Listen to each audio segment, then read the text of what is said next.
Captain Jake Harrison sat in the cold metal chair and watched the alien ship come closer through the window. A massive vessel looked like a dark blade cutting through space, bigger than anything humans had ever built. Red lights blinked along, its hull like angry eyes. Jake had seen many alien ships in his 15 years working for the Galactic Hegemony, but this one made him nervous. The meeting room on Haven Prime Station smelled like recycled air and fear. Jake could feel sweat on his hands, even though the room was cool. He had been Earth's main representative to the aliens for 5 years now. He thought he knew how to talk to them. He thought he understood their ways. But the message that came 3 days ago changed everything. Emergency council session. Human presence required immediately. That was all it said. No explanation. No hint about what the council wanted to discuss. Jake had worked with dozens of alien species during his time here. The tall, thin Velari with their blue skin and careful words.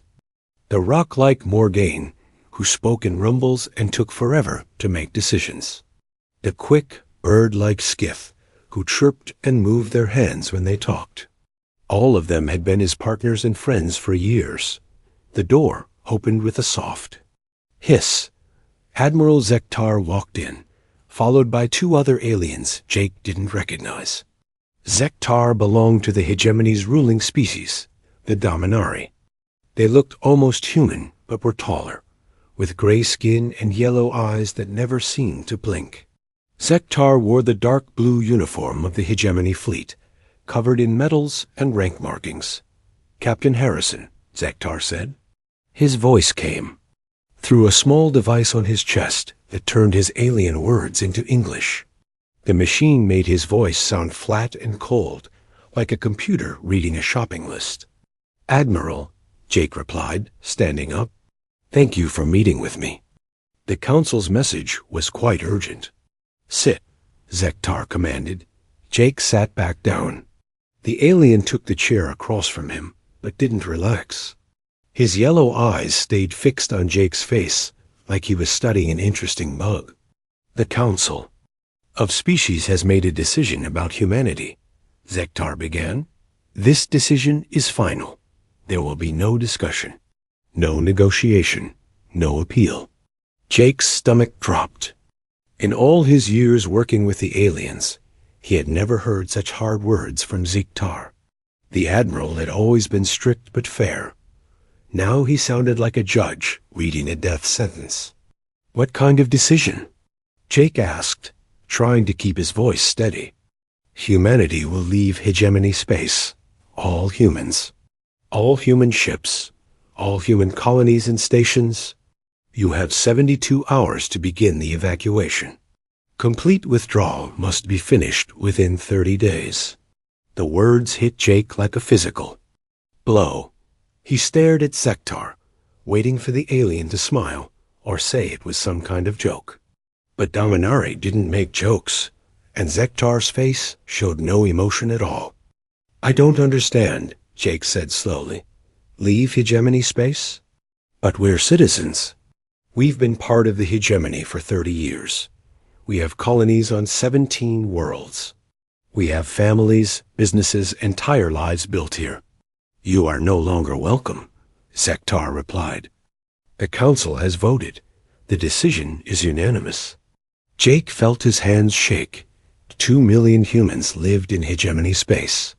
They had been born here, raised here, worked here for 3 generations. Earth itself was over 60 light years away from the nearest human colony.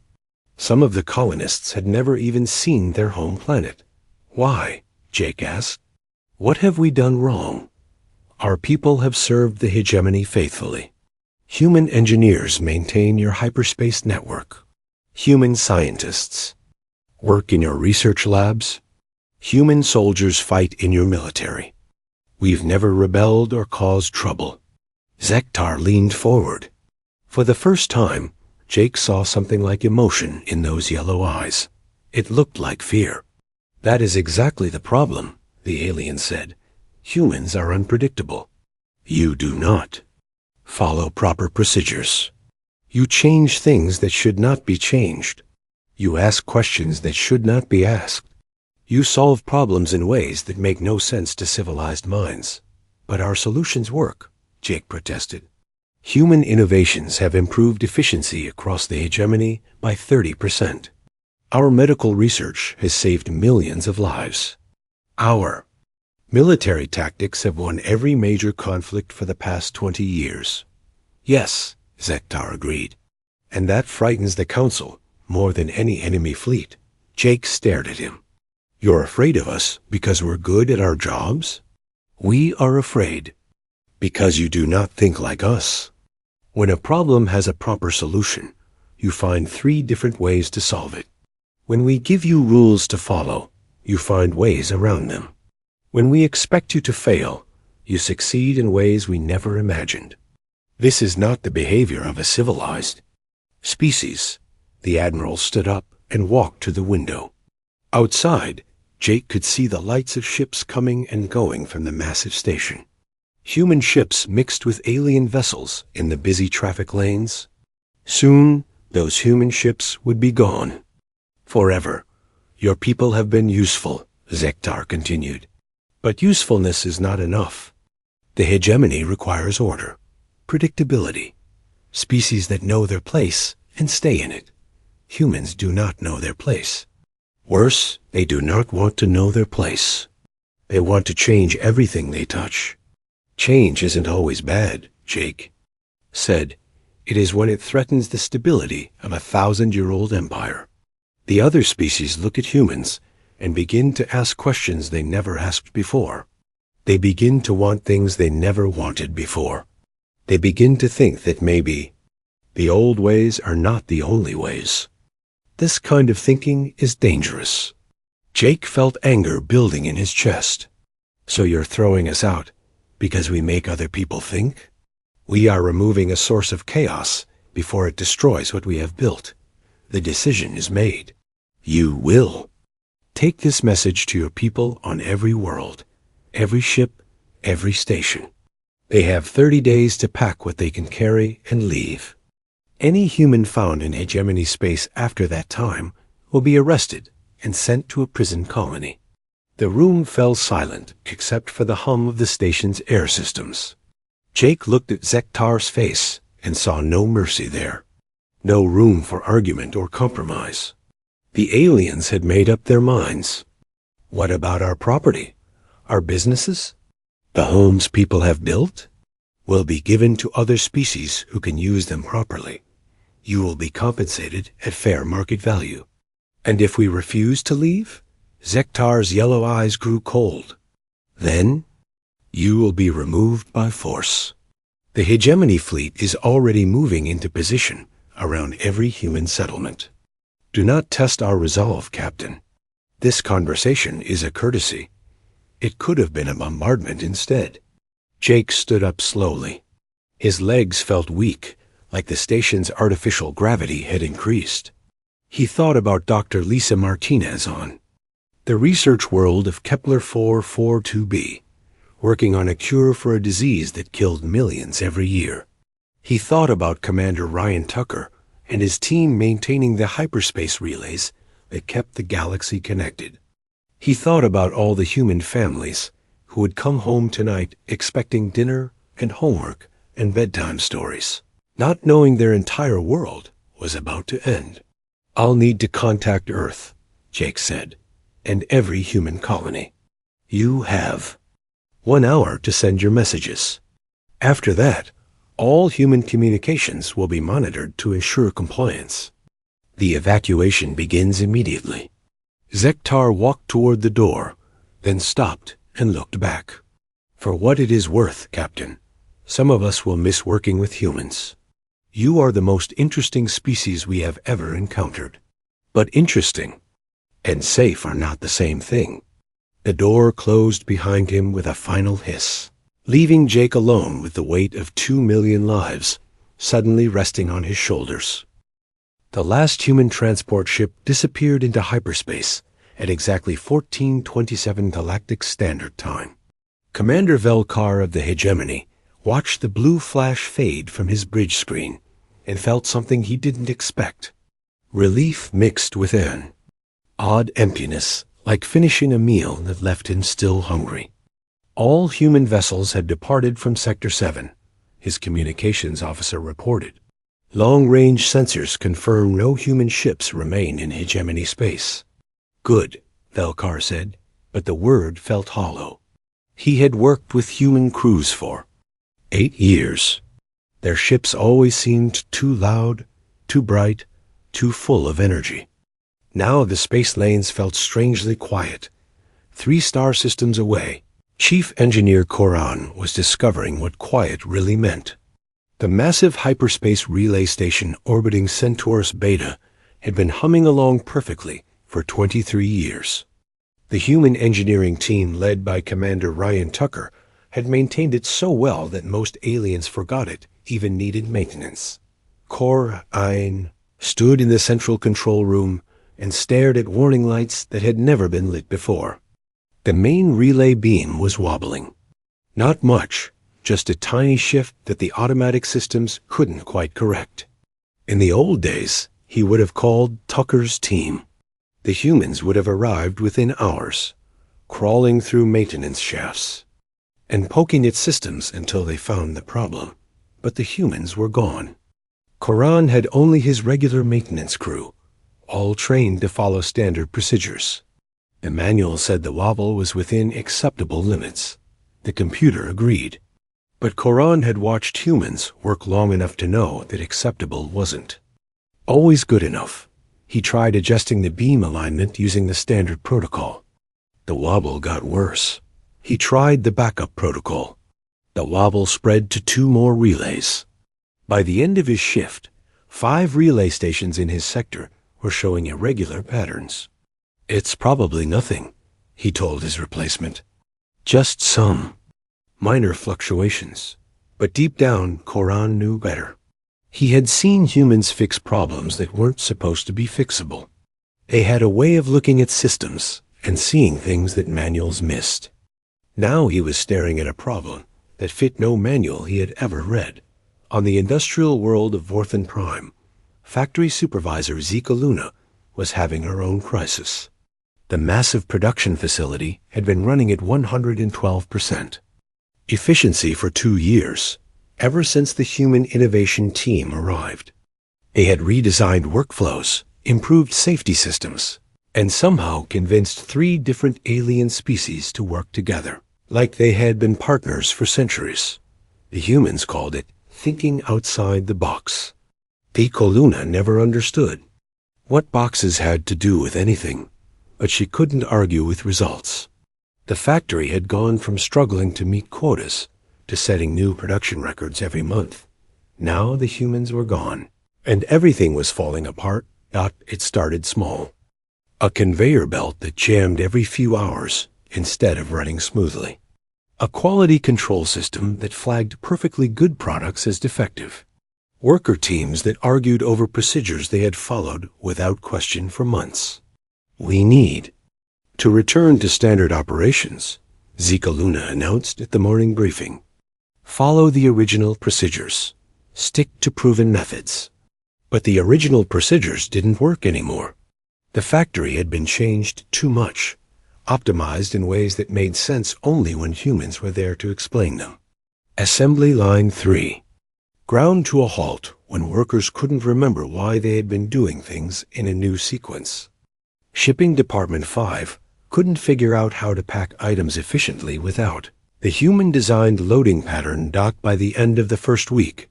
Production had dropped to 60% of normal levels. Dr. Morvan faced an even bigger problem. The hegemony's most important research project was studying the Void Hunters, ancient enemies who had been probing the galaxy's outer rim for months. The research team included scientists from 12 different species, but the breakthrough discoveries had come from the human researchers. Dr. Kevin Brooks had led the team with a combination of wild creativity and careful analysis that amazed his alien colleagues. He would look at data that made perfect sense to everyone else and ask questions that seemed crazy at first. Why did the Void Hunter ships always attack in groups of 7? What if their weapons weren't really weapons, but some kind of communication system? Could their weird energy signatures be linked to quantum mechanics instead of traditional physics? Most of his questions led nowhere, but enough of them led to discoveries that the team was close to understanding Void Hunter technology for the first time in 1,000 years. Now Brooks was gone, along with his team of 12 human researchers. Dr. Morvan stared at the same data. They had been studying for weeks and saw nothing but numbers and charts. The alien scientists were brilliant, but they thought in straight lines. They saw patterns where patterns were supposed to be. They asked logical questions that led to logical answers. Humans didn't think in straight lines. They jumped from idea to idea like children playing hopscotch, landing on connections that surprised everyone, including themselves. Without them, the research had slowed to a crawl. Captain Zender was learning this lesson the hard way. His patrol fleet had been assigned to hunt down the pirate band that had been raiding shipping lanes in the outer territories. For months, the pirates had stayed one step ahead of hegemony forces, always seeming to know where the patrol ships would be.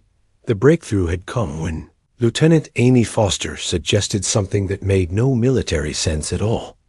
Instead of chasing the pirates, she said, they should analyze the raids like a business problem. Pirates needed supplies, safe harbors, and buyers for stolen goods. Cut off any one of those, and the whole operation would collapse. It worked perfectly. The pirates surrendered within 2 weeks, shocked that the hegemony had found their secret supply base on a moon that military scanning had missed completely.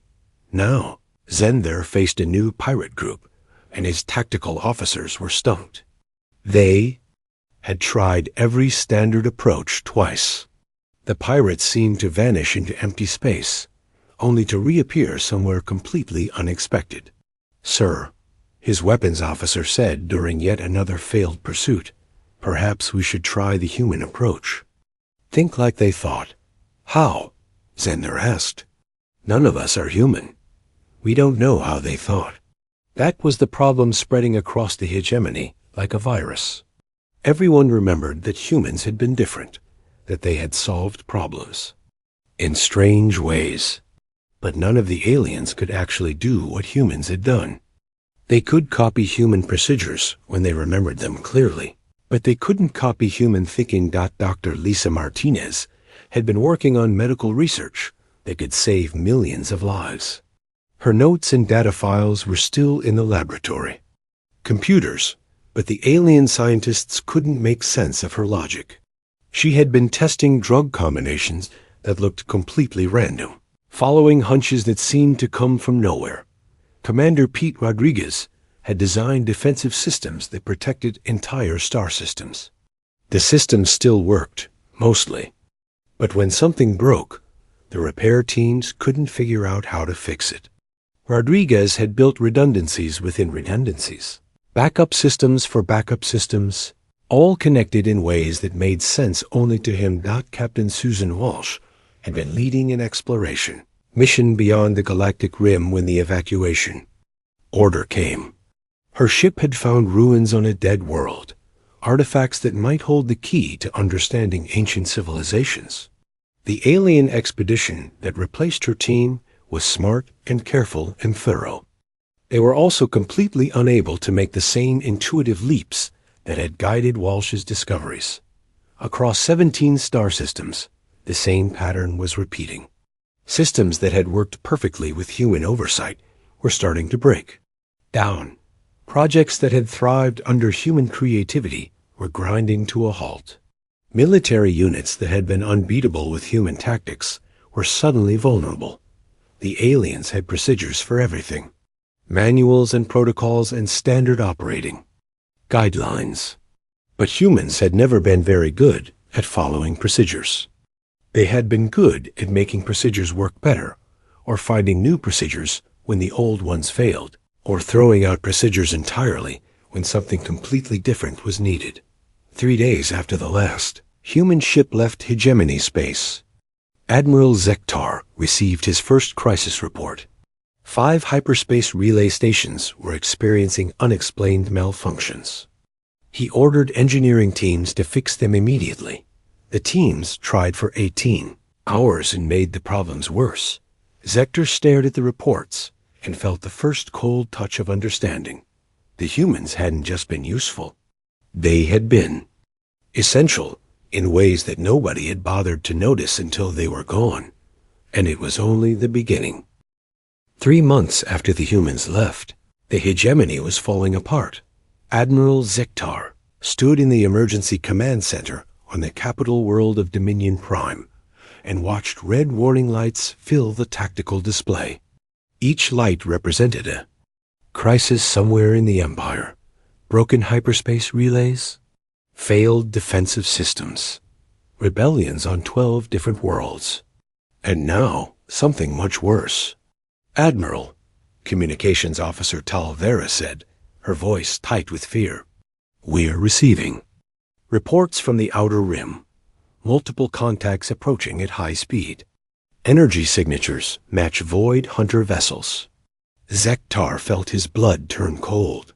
The Void Hunters were ancient enemies, older than the hegemony itself. For 1,000 years, they had stayed beyond the Galactic Rim, sending only small scout ships to probe the Empire's defenses. But the probes had been getting bolder lately, and now it seemed they were finally ready to attack. How many ships? Zektar asked. Sensors show at least 50 vessels, possibly more. They're using some kind of stealth technology that's interfering with our scans. 50 Void Hunter ships was more than the hegemony had faced in its entire history. In the old battles, 3 or 4 ships had been enough to destroy entire fleets. The ancient enemy used weapons and tactics that no one understood, technology that seemed to bend the laws of physics. Activate all defensive systems, Zektar ordered. Send the alert to every fleet in the Empire, and get me Dr. Morvain immediately. Doctor. Morvain arrived within minutes, but the news he brought made everything worse. The research project studying Void Hunter technology had made no progress since the humans left. Without Dr. Kevin Brooks and his team, the alien scientists couldn't make sense of the data they had collected. We have theories, Morvain explained, his tentacles writhing with anxiety, but no concrete answers. The human researchers were close to a breakthrough when they were evacuated.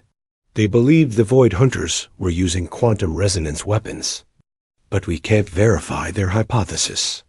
What about our own weapons, our defenses? Untested against Void Hunter technology. The defensive grids were designed primarily by humans. Commander Pete Rodriguez created systems we don't fully understand. When components fail, our repair teams have been unable to maintain them properly. Zektar felt the weight of 3 months of mistakes pressing down on him. Every day since the human evacuation, more systems had failed. The hyperspace network was operating at 60% efficiency. Trade routes that had flourished for centuries were breaking down. And now, the Empire's greatest enemy was attacking while its defenses were crippled.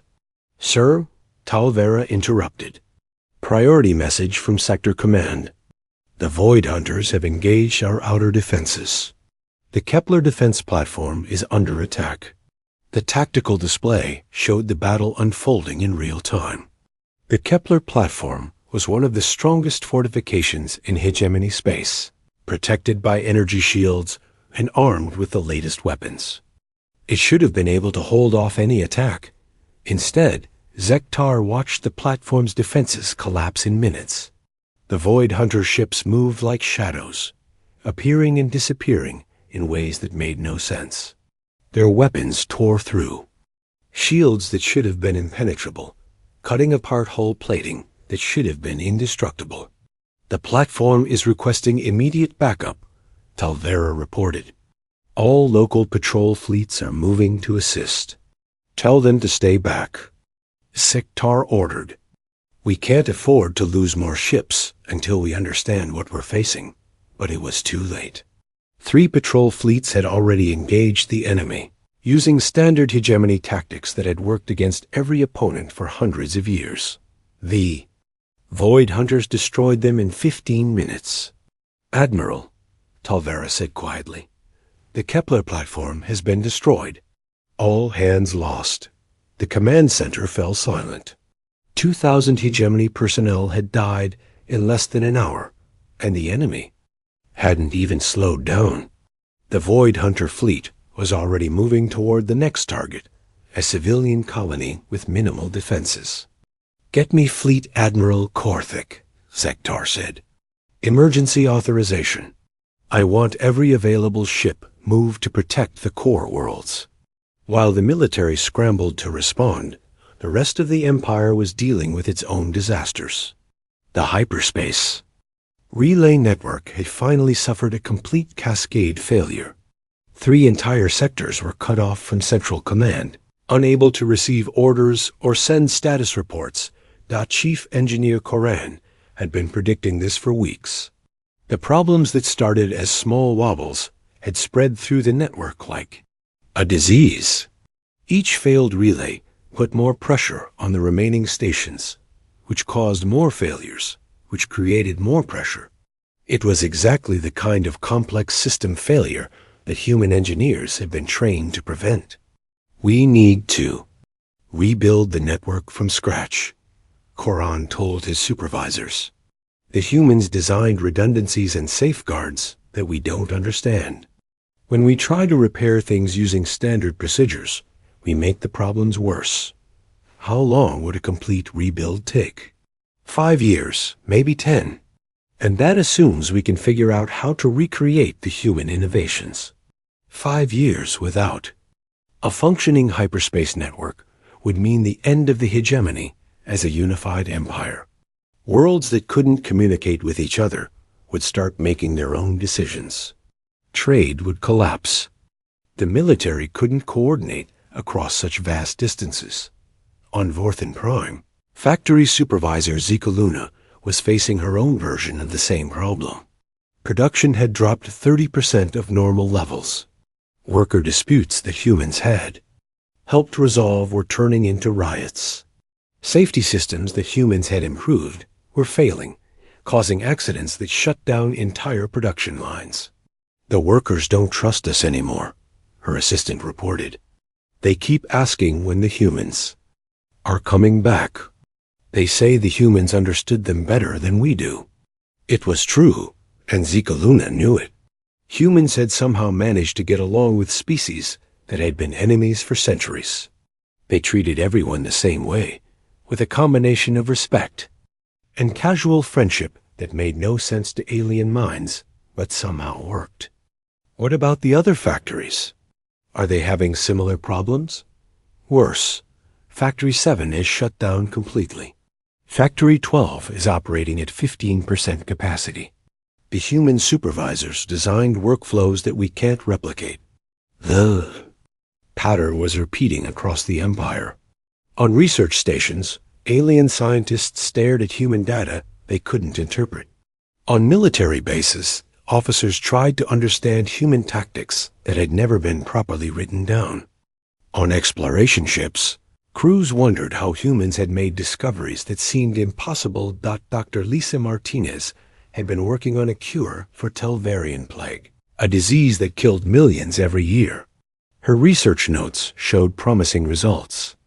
But the alien medical teams couldn't follow her logic. She had been testing combinations of drugs that looked completely random, but somehow her success rate had been 3 times higher than standard treatments.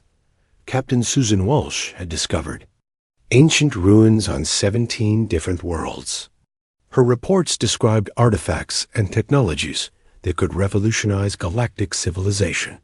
But the alien expedition teams that replaced her found only empty buildings and broken machines. They couldn't see what she had seen, couldn't make the connections that had led to her discoveries. Commander Gary Phillips had been running intelligence operations against enemy agents throughout hegemony space. His network of contacts and informants was the best in the Empire. But when alien intelligence officers tried to take over his operations, they found that most of the human contacts simply disappeared. Humans, it seemed, had been better at gaining trust from aliens than aliens were at gaining trust from aliens. The rebellion on Altair 7 was the final proof of how much the Empire had depended on human peacekeepers. The conflict had been simmering for years, kept under control by human diplomats who somehow understood both sides better than either side understood themselves. With the humans gone, old hatreds had flared back to life. They're demanding independence, the local governor reported to Zektar. They say the hegemony can't protect them anymore. They want to join the human colonies. That's impossible. Humans are no longer citizens of the hegemony. The rebels don't care. They say humans always treated them fairly. They trust human promises more than ours. Admiral Zektar looked at the tactical display and saw the truth he had been avoiding for 3 months. The hegemony wasn't just losing battles or suffering system failures. It was losing the loyalty of its own people. Species that had been part of the Empire for centuries were starting to question whether the Council of Species really represented their interests. The humans had been more than just useful workers or creative problem solvers. They had been the glue that held a diverse empire together, the translators who helped different species understand each other, the innovators who kept ancient systems working in a changing galaxy. And now they were gone, building their own civilization.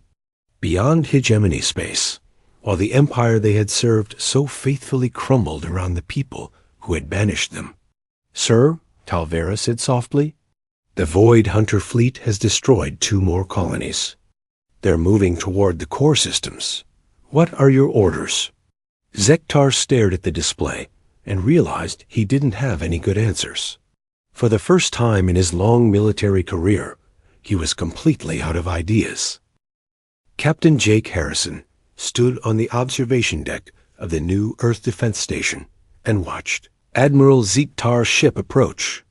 The alien vessel looked smaller than he remembered, less threatening against the backdrop of human ships that filled the space around Earth. 6 months had passed since the evacuation, and humanity had changed in ways that surprised even Jake. Free from alien rules and restrictions, human innovation had exploded like a dam bursting. The defense station he stood on had been built in 4 months using new construction techniques that cut building time in half. Ships in the harbor used drive systems that were 30% more efficient than anything the hegemony had ever created. "The Admiral's ship is requesting permission to dock," Communications Officer Betty Stone reported. "They're broadcasting on emergency frequencies." "Let them dock at Bay 7, Jake replied. "But keep our shields up and weapons ready." "I don't trust this sudden change of heart." President Helen Carter joined Jake at the observation window. She was a tall woman with gray hair and sharp eyes who had led Earth through the crisis of evacuation and the opportunity of independence. Behind her walked Dr. Lisa Martinez, who had become Earth's chief science advisor after leading her hegemony research station.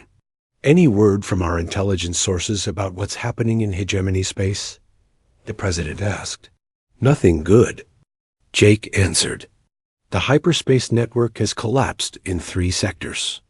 Void Hunters have destroyed at least 6 colonies. Rebellions are spreading across the outer worlds. And according to our sources, some hegemony species are asking to join us instead." Dr. Martinez smiled. "The Valari delegation arrived yesterday.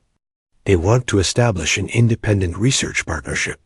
They say working with humans was the most productive time in their scientific history." "How many other species have made contact?" 12 so far. The Skith want to join our exploration program. The Corvin are interested in our new trade agreements. Even some of the military species are asking about mutual defense treaties. President Carter nodded. "It seems the hegemony isn't the only one who regrets their decision to expel us." The meeting took place in Conference Room Alpha, a simple chamber, with white walls and a long table. Jake had chosen it deliberately. Unlike the grand halls where hegemony officials usually met, this room had no decorations, no displays of power. It was just a place where people could talk. Admiral Zektar entered with 2 aides, both looking uncomfortable in the plain human environment. The Admiral himself seemed smaller than Jake remembered, his gray skin pale and his yellow eyes tired. He wore his full dress uniform, but the medals and rank markings looked like costume jewelry in the simple room. "Admiral," President Carter said, standing to greet him. "Thank you for coming. Please, sit down." Zektar remained standing. "Madam President, I come before you today to admit that the Council of Species made an error, a serious error. We wish to discuss the possibility of humanity returning to hegemony space." "Sit down first," the President said firmly. "We can talk like civilized people, or you can leave. Your choice." After a moment's hesitation, Zektar sat. Jake noticed that the alien's hands were shaking slightly. Fear, exhaustion, or both? "What kind of error?" Jake asked. "We underestimated humanity's value to the Empire. Since your departure, we have experienced significant difficulties. System failures, military defeats, economic disruption. We are prepared to offer very generous terms for your return." Dr. Martinez leaned forward. "What kind of terms?" "Full citizenship for all humans. Representation on the Council of Species. Autonomous zones for human colonies. Favorable trade agreements. We are even willing to discuss joint leadership of certain projects." The room fell silent. 6 months ago, such terms would have seemed like a dream come true. Humans had spent 30 years as useful but second-class citizens of the hegemony. Now the aliens were offering them partnership, respect, power. President Carter looked at Jake, then at Dr. Martinez. "That's very generous, Admiral, but I'm curious about something. What changed your mind? 6 months ago, you said humans were too dangerous, too unpredictable. Are we somehow less dangerous now?" Zektar's yellow eyes flickered. "We have gained a better understanding of humanity's contributions to the Empire. Perhaps we were too hasty in our decision. Or perhaps you realized you couldn't function without us." Jake said quietly. The Admiral's silence was answer enough. Dr. Martinez pulled out a small tablet and activated a holographic display. "Admiral, let me show you what we've accomplished. In 6 months of independence." The hologram showed technical specifications that made Zektar's eyes widen. Faster than light drives that could cross the galaxy in days instead of weeks. Defensive shields that could absorb energy attacks and redirect them back at attackers. Medical treatments that could cure diseases the hegemony had considered incurable. "This is impossible," Zektar said. "These advances would take decades of research. They would take decades using hegemony methods," Dr. Martinez agreed. "Human methods are different. We don't follow your procedures. We don't limit ourselves to your way of thinking. We innovate." "But how?" Dr. Martinez smiled. "The same way we always did. By asking questions you're afraid to ask. By trying solutions that don't make sense. By refusing to accept that something is impossible just because no one has done it before." President Carter stood up and walked to the window. Outside, human ships moved in patterns that would have seemed chaotic to alien minds, but were actually more efficient than traditional formations. "Admiral, let me tell you what we've learned about ourselves," she said. "For 30 years we tried to fit into your empire. We followed your rules, worked within your systems, accepted our place as useful but inferior citizens. We thought that was the best we could do." She turned back to face Zektar. "We were wrong. In 6 months of freedom, we've advanced further than we did in 30 years of service to the hegemony. We've developed technologies you said were impossible. We've created solutions to problems you said couldn't be solved. We've built a civilization It works better than anything we ever achieved under your guidance. Which brings us to your offer, Jake added. You want us to come back and fix your problems. You want us to save your empire from the mess you made after kicking us out. And in return, you're offering us the privilege of being equal citizens in a failing civilization. The hegemony is not failing, Zektar protested. We are experiencing temporary difficulties. Your hyperspace network has collapsed. Your military is losing to an enemy you haven't faced in 1,000 years. Your member species are rebelling or asking to join us instead. Your economy is in ruins. Your research has stagnated. Exactly which part of that sounds temporary to you? Zektar's yellow eyes flashed with anger, then dimmed with defeat. What do you want from us? President Carter sat back down. Nothing. Nothing? Admiral, you made your choice 6 months ago. You decided that humanity was too dangerous for your empire. You expelled us. You took our homes, our businesses, our lives that we had built over 3 generations. You threw us away like garbage because we didn't fit your idea of proper civilized behavior. But we are willing to reconsider. We're not. The words hung in the air like a death sentence. Zektar stared at the president as if she had spoken in an alien language. You're refusing our offer? We're declining your invitation to return to second-class citizenship in a dying empire. We found something better. Jake activated his own holographic display. This is what we've built in 6 months, Admiral. Independent human colonies on 47 worlds. Trade partnerships with 15 former hegemony species. Mutual defense agreements with 8 others. A growing alliance of civilizations that believe in cooperation instead of domination. We're not just surviving out here, Dr. Martinez added. We're thriving. We're growing. We're becoming something better than we ever were as part of your empire. President Carter leaned forward. But we're not completely heartless, Admiral. We're willing to establish diplomatic relations with the hegemony, trade agreements, cultural exchanges, even limited military cooperation against common enemies like the Void Hunters. But as equals, Jake emphasized, not as subjects returning to their masters, not as problems to be managed, as an independent civilization dealing with another independent civilization. Zektar was quiet for a long time. When he finally spoke, his voice was barely above a whisper. The Council will not accept such terms. They expect humanity to return to hegemony space. Then the Council will be disappointed, President Carter said. Just like they were disappointed when they realized they couldn't run their empire without U.S. You are condemning the hegemony to collapse. No, Admiral. You condemned the hegemony to collapse when you chose fear over wisdom, when you decided that control was more important than cooperation, when you threw away your most valuable citizens because they made you uncomfortable. President Carter stood up, indicating that the meeting was over. We didn't destroy your empire, Admiral. We just refused to keep fixing it for you. Zektar and his aides left without another word. Through the observation window, Jake watched their ship depart, carrying news that would shake the foundations of a 1,000-year-old empire. Think they'll try to force us back? Dr. Martinez asked.